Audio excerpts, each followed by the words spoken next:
The underlying rationale for the exhibition was really to challenge the fact that there's such emphasis on identity politics at the moment, that people are really being divided, really being polarized on perceptions of identities having common objectives, having common values, and really trying to challenge that.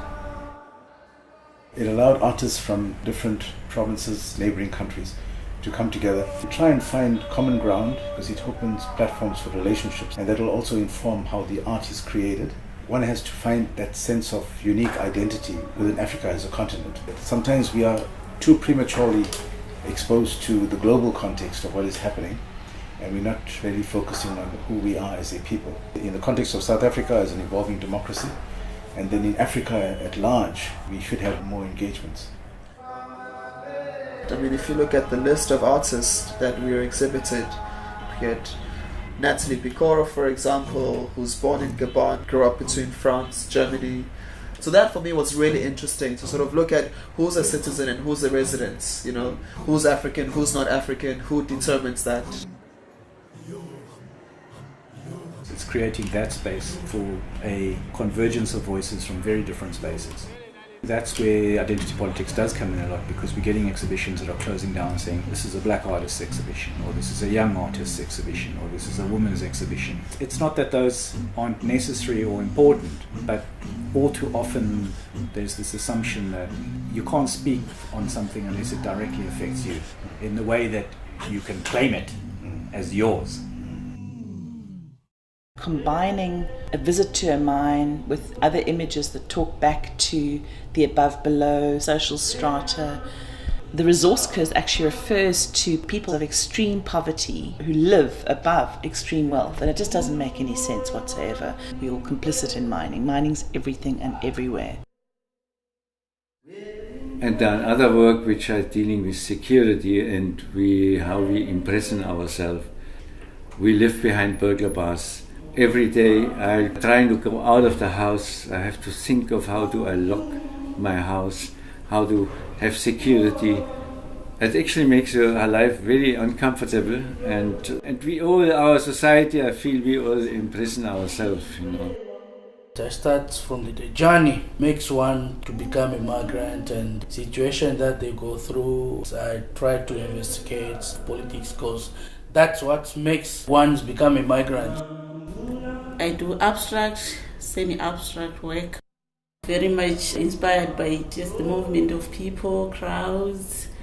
My work is about unity. All we need to do is put aside racial and tribal issues and be one. I'm from South Coast, on a small missionary school in Mfume.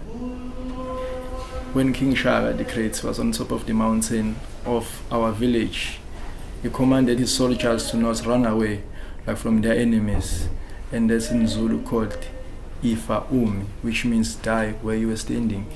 When the missionaries came, they failed to pronounce the name Ifa Umi, and then it's ended up called Mfume. So now my village now is called Mfume Mission. The work that I have on that side, criticizing the inhumane process that are involved in the social construction of our communities from lower class to upper class. I challenge this ideological portrayal of labor work as the symbol of progress and prosperity on my country, while for me it has become a symbol of struggle for environmental justice and the exploitation of the dignity of the identities of labor workers.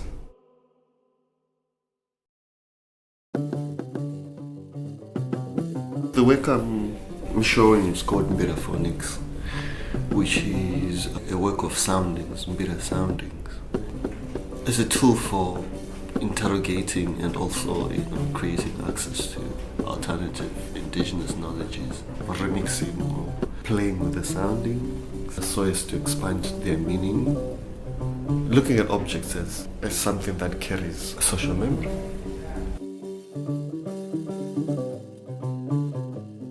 The collection of voices that can be heard in the performance is old phonographic recordings of colonial soldiers that were in French and British colonies and were prisoners in German colonial camps.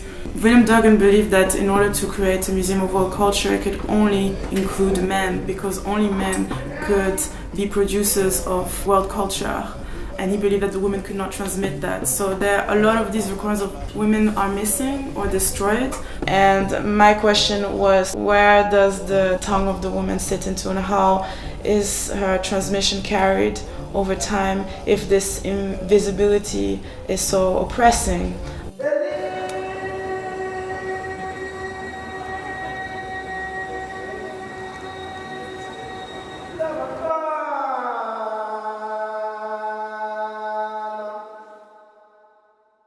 Beyond Binaries is a curated exhibition by the Qala curatorial collective